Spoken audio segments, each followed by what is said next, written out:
Hey guys, welcome back. Just another quick tip video. If you got an iPhone that's not charging, you might want to power it off, grab a toothpick, and just dig the debris out of your iPhone charging port. I've already done it to this one, but you should have saw the fuzz that came out of here.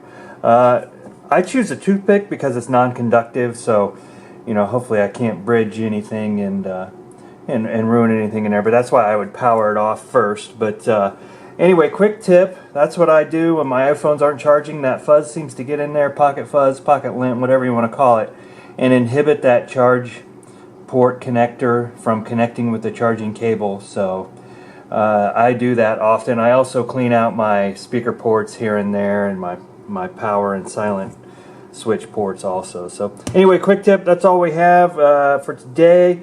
Come back for more next week, and we'll keep them coming. Thanks for watching, guys. Like, subscribe, all that good stuff, and we'll see you soon.